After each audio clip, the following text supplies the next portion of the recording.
UFC Fight Night Perez versus Taira is this week. I'm going to give you a full card prediction and breakdown of all, 13 fights on this card. Starting with Shayilan, Nuerdanbieke, I'm already messing it up, versus Melquizael Costa. I believe Costa is going down to 145 for this fight. He's kind of jumped in between weight divisions, 155 and 145. He fought Thiago Moises at 155, I believe. Then went down and beat Austin Lingo, who's not good by decision. Little worrying there, and then got beat up by Steve Garcia at lightweight, I believe. Yes.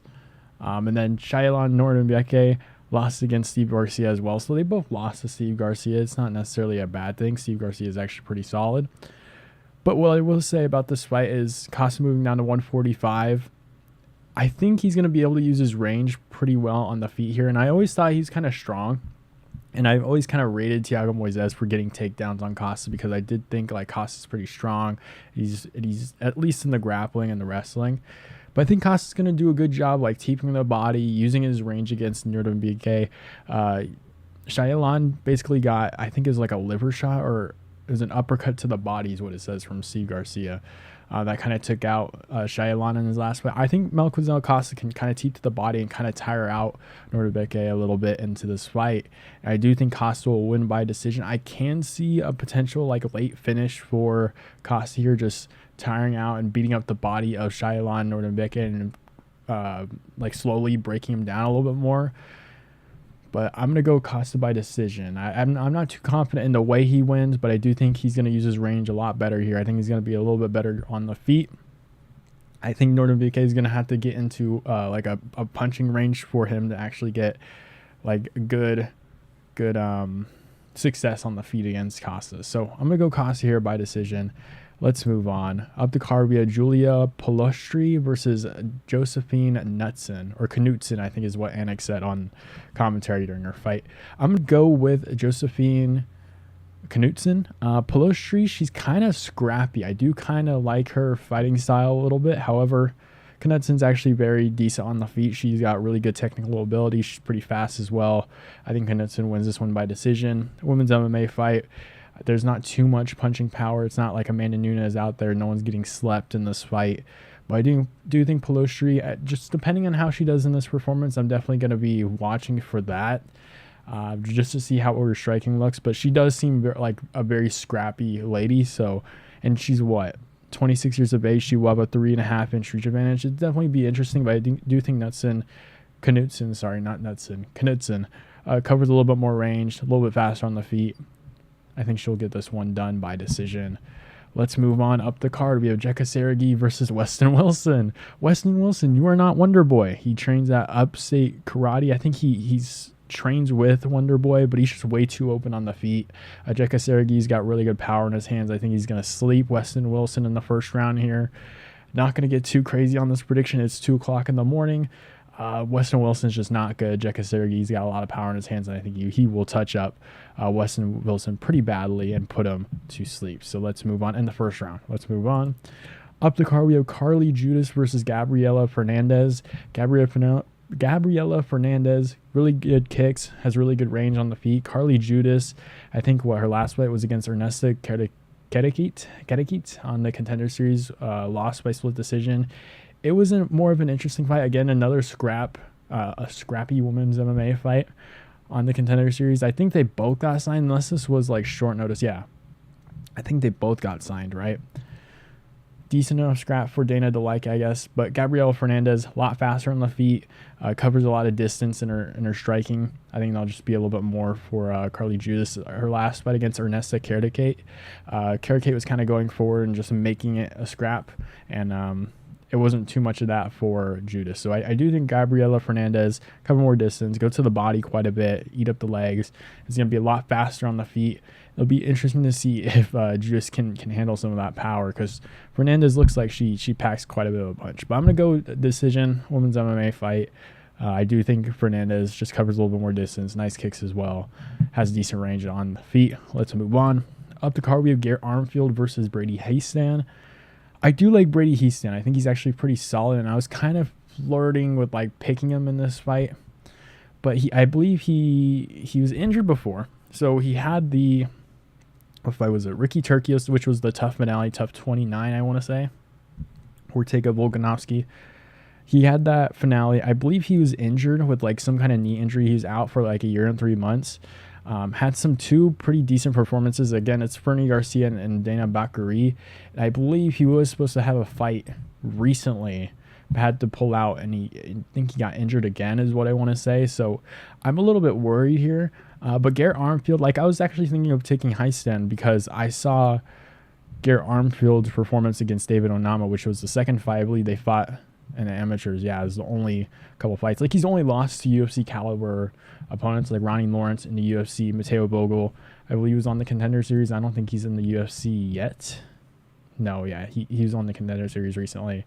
And David Onama. But he got out-grappled by David Onama, got out-wrestled, and got submitted on the ground by David Onama. But he did take that fight on short notice, and he did kind of gas a little bit in that fight, which was a little bit of a worry because Brady Hiestand mixes in a lot of his takedowns and with his striking, and it's going to be a lot of pressure and has some decent grappling as well. So that was a little bit of a red flag. However, I do think it was mostly the short notice fight, I'm going to say, because he did look a lot better defending the takedowns against Brad Katona. It is Brad Katona, who's a Canadian, so I don't think the wrestling or grappling will probably be as good as Brady Hiestand. However, Hiestand coming off an injury, a little bit rough, a year off. I think he's going to be looking a little bit like he's 25 years of age. He's going to keep getting better, but Garrett Armfield's 27. And Armfield, I think, does a good job at, like, especially in his last fight, he was like, he's fighting pretty low, so he already can get like a good angle on an underhook if Brady Hiestand tries to get him a takedown. He does a really good job at getting up as well. I just think Garrett Armfield a little bit more active. 4 months ago, 4 months before then, a little bit more time off between then, a year after the David Onama fight. But I think he's been looking actually pretty good. So I'm going Garrett Armfield. I'm going to say by decision. I don't think he finishes Brady Hiestand because Hiestand is kind of tough. You saw that in that Dana Bakary fight. I think he got dropped a couple of times and came back and ended up getting the finish. But I'm going to go Garrett Armfield by decision.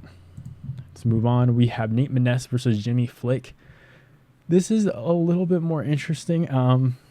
Nate Maness didn't look too great in the grapple. Like, of course, it's Tagir Ulanbekov and Umar Nurmagomedov, but it looked like he was just trying not to like lose. Like he's accepting takedowns and kind of, I don't even know what you would even call it. Like it looked like he's accepting takedowns and accepting position rather than try to fight it, which is a little bit of a worry. And Jimmy Flick's going to go out there and try to wrestle Nate Maness here. But Nate Maness got power in his hands, got good hands as well. He fought Mateus Mendonça, which I believe he fights at Shootbox. And weirdly enough, he's got, I mean, just a little side note here. He's got blue hair and the whole crew, like instead of the blonde hair with Charles Oliveira, Oliveira, they went like all blue, like they're like Smurfs or trolls or something. I didn't understand, like, why is it blue hair instead of blonde? I don't know. Maybe someone knows. But Nate Maness, better hands. I will say, I think he can crack Jimmy Flick on the feet here before Jimmy Flick even tries to take him down. I think Nate Maness can defend some of the takedowns as well. Minus 400 is a little bit worrying because we have seen his fights where he has gotten out grappled, but Nate Maness went down to 125 after the Umar Nurmagomedov fight. He's like, why don't I take on another Dagesani and Tagir Ulanbekov, who's a really good grappler? So I'm going to stick with Nate Maness here. I think he's going to catch Jimmy Flick. Jimmy Flick took a lot of damage before taking some time off before the Malcolm Gordon fight, and he was getting hit on the feet by Malcolm Gordon pretty badly as well. So he's taking a lot of damage. I think Nate Maness can hurt him pretty badly and win by TKO, probably in the first or second round. I think for sure a finish, though, for Nate Maness.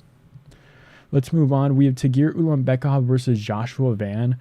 I'm going to go with Tagir Ulanbekov. Ulanbekov has actually looked pretty good recently. I think that win over Cody Durden actually was pretty impressive. Like, he took a year and 2 months off? It's a year and a month off. He actually looked really, really, really good. I was actually pretty impressed. Like, he lost to Tim Elliott like a while ago, and there was always kind of a worry about Tagir where it didn't seem like he was as good as like the Umar or the Islam, but he did look pretty good in his last fight. He is 32 years of age, almost 33, so that is a little bit of worry age-wise, but I do think he's going to be able to out-wrestle and out-grapple Joshua Van here. And the thing with Joshua Van is he got taken down by Felipe Bunes, which is not necessarily a bad thing. But Tagir Ulanbekov is primarily a wrestler and grappler. He's got power in his hands as well. I don't like this fight for Joshua Van.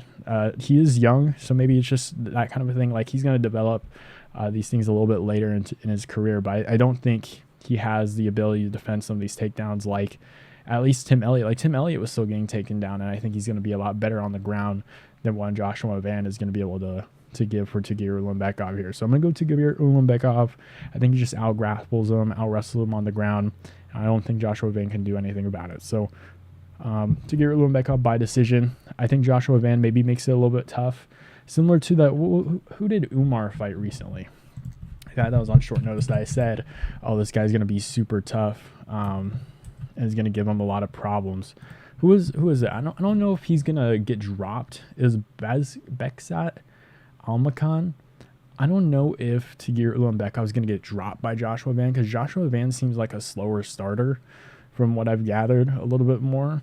But I think he's going to get like competitive in moments. Like at the beginning of the round, like, oh, he cracks Tagir Ulanbekov, but Ulanbekov eventually gets the takedown. I think that's what it'll eventually be.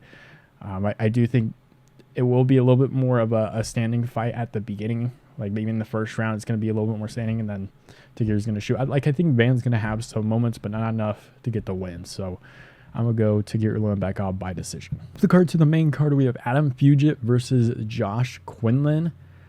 I think I am going to go with Adam Fugitt here. I'm not confident in either one of these guys, but I will say Josh Quinlan, I liked him at the beginning. I know he tested positive for some kind of performance-enhancing drug, I believe was after his Contender Series fight. I think took like a year off, yeah. And he fought Jason Witt and just absolutely slept him. But then he got Trey Waters, which solid fighter. I think Trey Waters was on the Contender Series. Didn't he lose to, I don't even know. I'm not going to even guess. I think he lost to, what's his name? The Bonfim? That's what I want to say, on Contender Series or something. Yeah, on the Contender Series. Oh, wait, was that on Contender Series? Oh, that was Contender. Okay. Lost to Danny Barlow, who's actually pretty good and took a lot of damage in that fight. But I just don't know. I don't know. I think this fight will tell a lot about both of these guys. Josh Quinlan, I don't want to say after. I think I am going to say it. Josh Quinlan, I think after he tested positive, I think he's gotten off the sauce a little bit. And I'm not going to say it's like more of like a Lucas Bresky. Like if you've seen Lucas Bresky like before he was in the UFC to what he looks like now, and if he's still in the UFC, can't remember if he's still in there.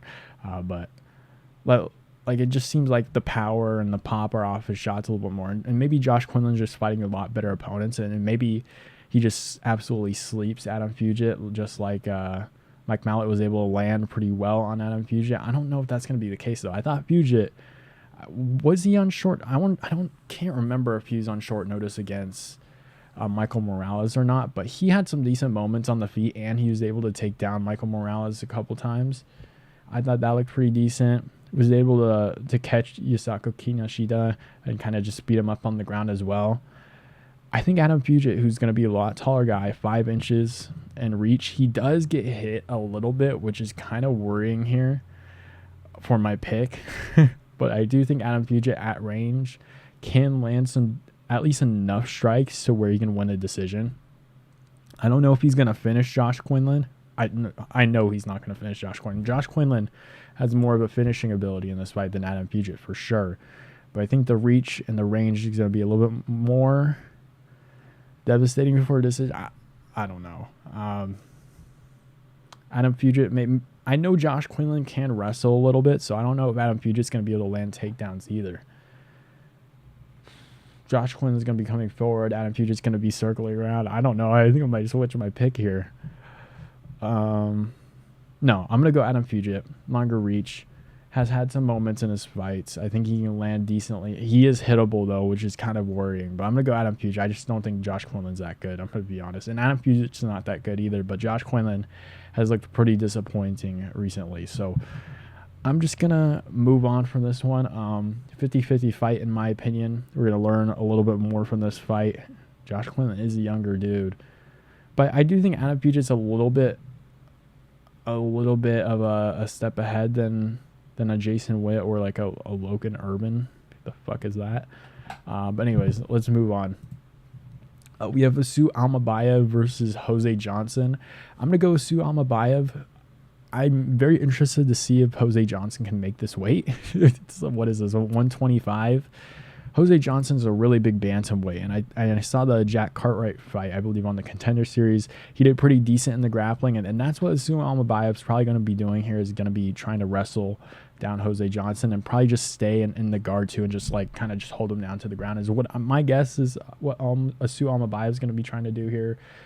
I think he can do it successfully as well. I think Asuma Almabaev seems pretty strong. Jose Johnson has had some success, and he is pretty solid on, or at least pretty good on the feet. I won't say solid. He's good enough on the feet to where I think he's going to have some danger for Asuma Almabaev. But Almabaev's just going to take him down, control him on the ground, beat him up there. Jose Johnson might be able to reverse position a couple times just due to his size, and I am kind of interested to see like what his energy level might be at, because he's going to be a really big flyweight out there. What he's 6 foot, maybe 5'11". At flyweight, I think that's absolutely insane. So let's see if it actually happens. But Jose Johnson getting better in the grappling. I just think Asuma Almabaev's a little too strong, really say, for a guy in Jose Johnson who's going down the flyweight, who probably shouldn't be there. But Asuma Almabaev is very strong in the grappling, very strong in the wrestling. I think he's going to hold Jose Johnson down here and win a decision. I'm just going to say I don't know if he submits Jose Johnson, especially with how big Jose Johnson is, and it's just going to be hard to like change in like positions, like move into like half guard or side control with a guy that big who's going to be able to reverse a little bit more. So I just think Asuma Almabaev is just going to hold him down to the ground, just point him on the ground and win this one by decision. So let's move on. We have Miles Johns versus Douglas Silva de Andrade. I'm going Douglas Silva de Andrade. I don't trust Miles Johns in this fight.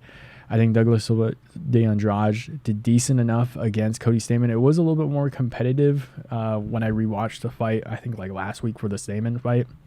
Because I was flirting with picking Stamann in his last fight, but I ended up not doing it, thank God.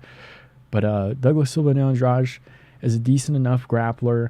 He has decent enough power in his hands. I think he's by the time Miles Johns shoots in, which he was doing quite a bit in his last fight against Cody Gibson, who's not good at all, which is what we found out. I thought Cody Gibson was going to put up a little bit more of a test. But Douglas Silva Andrade, even though he's 39 years of age, I think he has the power in his hands to get the attention of Miles Johns in this fight.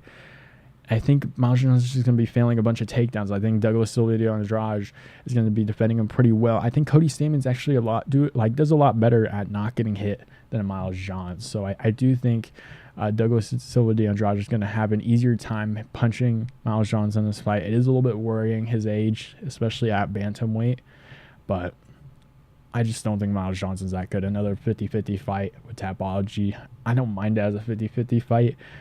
50-50 and pretty much the lines here. So I'm going Douglas Silva de Andrade. I guess Miles Johns has a pretty solid chance of winning. I just think the power on the feet is just going to be a little bit too much for Miles Johns. And Miles Johns has a lot of power in his hands as well, but I just think it's more of him trying to catch him with something than him like out techniquing him and putting him out cold or something like that. It's not like Miles Johns is gonna piece him up and land that heavy shot and break him down. Like, no, he's going to go out there and try to find that one shot to put Andrade out. And he's going to probably try to wrestle as well. Again, defensively in the grapple. I think Douglas Silva Andrade is going to be decent enough here to defend against Miles Johns. So I'm going to go Douglas Silva Andrade. I don't want to say finish. I can see maybe a late round finish, but I can also see a decision, just him being a little bit more grittier towards the end. 29-28 decision here for Douglas Silva Andrade, with Miles Johns doing a little bit better early on. Up the card, we have Lucas Almeida versus Timmy Kwamba. Who do I want to go with this one? I think I'm going to go with Lucas Almeida. I think with this fight staying on the feet, I know Timmy Kwamba is looking for single legs against Balaji Oki, which he did take at lightweight, and he's a 145-pounder. Balaji Oki is a pretty heavy dude. I thought Balaji Oki was probably going to put on a little bit better of a performance than he did. So I was actually kind of surprised at that. Good on Timmy Kwamba. And Timmy Kwamba does keep a really good range on the feet to where maybe the power of Lucas Almeida might not be a factor in this fight. However, Lucas Almeida, I think, can defend the takedowns from Timmy Kwamba. I know he lost to Andre Philly. That was on the feet, got KO. That's a little bit of a worry here. But is Andre is Timmy Kwamba going to be as much of a danger as Andre Fili? I have no idea. From what I've seen, I don't know if he's going to be, or at least want to get into that range with Lucas Almeida. And I do think, especially with what Blachioki was doing his last fight with the jabs and was able to touch up Timmy Kwamba at certain points in that fight, I'm not too confident in Timmy Kwamba. I'm going to be honest. Pat Sabatini just completely out-grappled and wrestled Lucas Almeida, which I'm going to be honest, going into this fight, I was on the edge of picking Timmy Kwamba because I just didn't trust Lucas Almeida, because I think I said that I think he would catch Pat Sabatini. Pat Sabatini does not have a good chin at all. I was kind of surprised he didn't catch him because Diego Lopez, I know Diego Lopez, that was a layup for betting, by the way. People who didn't take that, I feel bad for you. But Andre Fili fight, he got KO'd, which was even more of a worry because it was on the feet. And if Lucas Almeida is really that good on the feet with that much power, is able to get the finish, he probably could have done that, especially, at least not in the first round against Andre Fili. I figured if someone was winning early by KO, I was at least expecting Fili to at least grapple a little bit more and tire out Lucas Almeida and then KO him in the later rounds or something, but that just didn't happen. So with this fight staying on the feet, which I think will likely happen, I think Lucas Almeida, same reach. You could make a really good argument for Timmy Kwamba, just the way he fought Blachioki, kind of just at a decent range, is landing some decent shots, maybe getting a decision win over here. But I just think Lucas Almeida is just way too powerful. He has way too much of a chance to get a finish in this fight, to where I'm not confident in taking someone like Timmy Kwamba over him, especially if we're going over rounds here and not Timmy Kwamba just completely out grappling him on the ground. So I'm going to go, I was going to say Jailton. I'm going Lucas Almeida. I think Timmy Kwamba's tough. How many losses? He's lost by submission and decision. He hasn't lost by KO. I think Lucas Almeida, late round finish. No, I'm going to go Lucas Almeida decision. I think he just lands too many powerful shots, does way too much damage in this fight. If he does get a finish, I can see it being like second or third round maybe, or maybe even earlier. I don't even know. I think Lucas Almeida is always kind of game for a finish, just a very wild fighter on the feet at certain points. I think he can get a finish at potentially in this fight. I'm going to say decision 29-20. I think Timmy Kwamba picks up maybe a round, just laying the better shots, staying at a certain range. But then I think eventually Lucas Almeida's just explosiveness is going to be a little bit too much for Kwamba at certain points in this fight. So I'm going Lucas Almeida 29-28 decision here.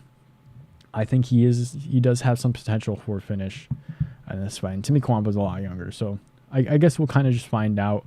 A lot of people are taking Kwamba, which I think is pretty interesting. I'm just worried about the power of Almeida and his finishing ability. So let's move on. We have Ikram Aliskerov versus Antonio Trocoli. What the fuck? I'm going Ikram Aliskerov. I'm not sure.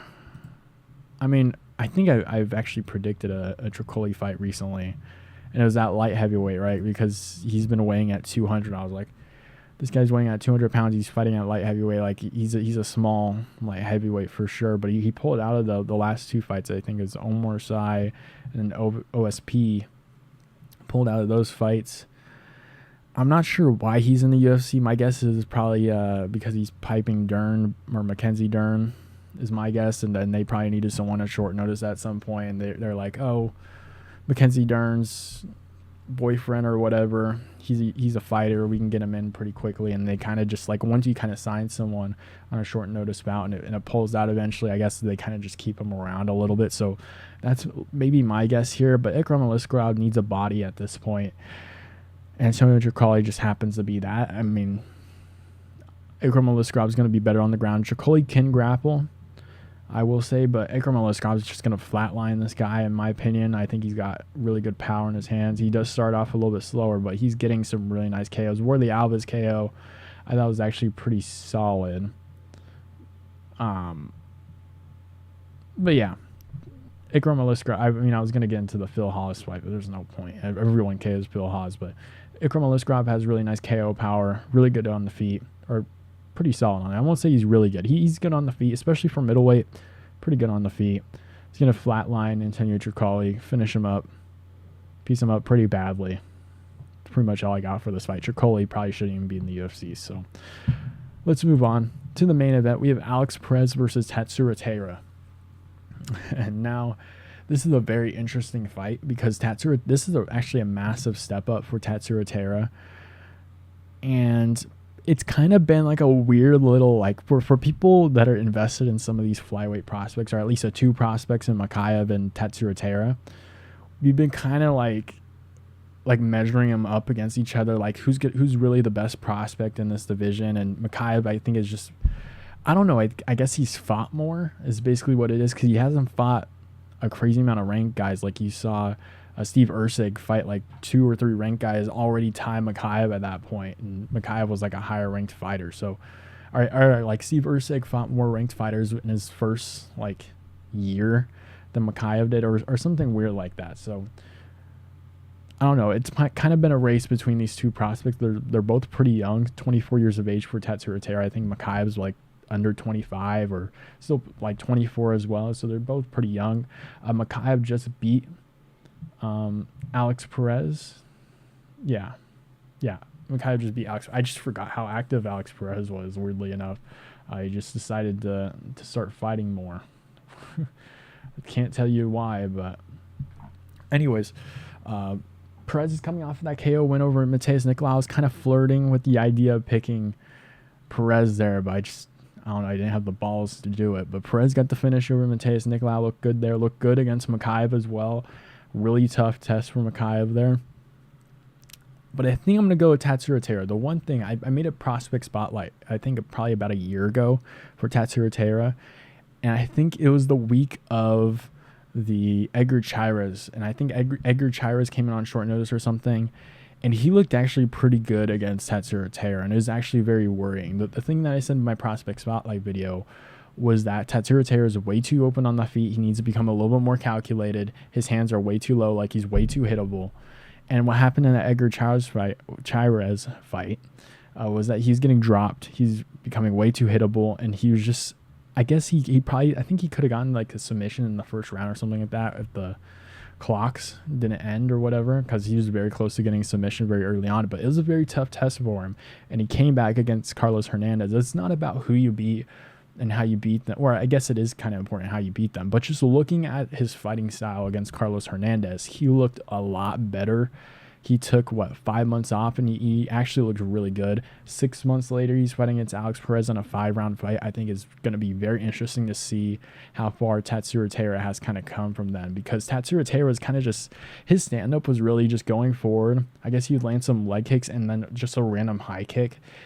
He seemed very calculated, like very composed, really good hands, was moving his head a little bit more. It wasn't like a crazy amount of head movement, but he was moving quite a bit. And it wasn't so much like he was moving around in circles like on the outside, is moving laterally, vertically. I thought he looked a little bit more composed in the stand-up, and he got that nice KO against Carlos Hernandez. The one thing I'll say about Alex Perez versus a Tatsuro Taira instead of like a Almabaev is more of a wrestler, and Tatsuro Taira is more of a grappler. And Taira can get those takedowns that Almabaev can, but he also has some really clean advances into like different submissions and different positions on the ground. Like if you look all the way back to the Jesus Aguilar finish, really nice finish into the armbar. Like his transitions are really clean. Same thing with CJ Vergara.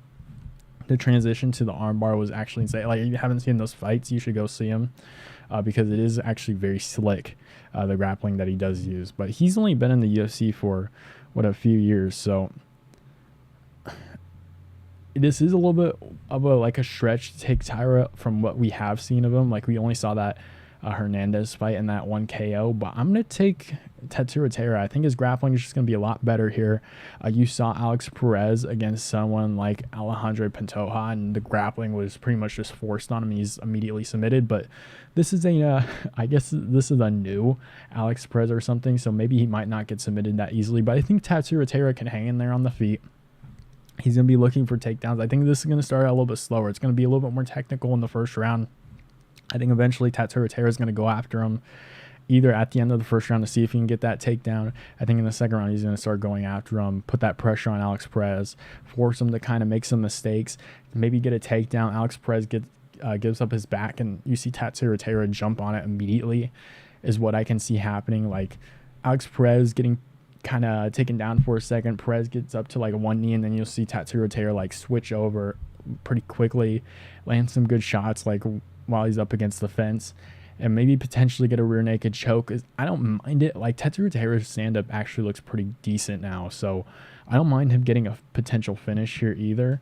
But we've seen Alex Perez in the grappling recently. Like he got guillotined by Figueiredo, which it is Figgy, but this was what, 3.5 years ago, came back, got submitted against Alejandro Pintoa, and then I guess he did lose to Muhammad Makayev, but I don't know. I think Taira's submission game, Taira's grappling is going to be a really big threat against Perez here. It's not Makayev. He does advance a little bit more into these grappling positions, and I think it's going to be very tough for Perez. So I see a Tatsuro Taira maybe second or third round finish here, just getting in good grappling positions. If not, I think I can see him like riding his back, maybe even mount for like this entire fight. Like maybe he'll be a little bit closer because he can't get it the entire time. Maybe we'll see this be like a 48-47 decision if it does go to a decision for Taira, where he just gets those back position and gets the dominant positions in the grappling.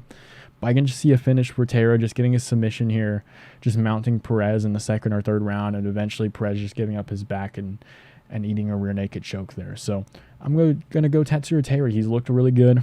Stand-up has looked a lot better. He's only 24 years of age, so he's still extremely young. Is going to have a 4.5-inch reach advantage as well in this fight. I'm going Tatsuro Taira by rear naked choke. Alex Perez can definitely win this fight for sure, just being the more experienced fighter.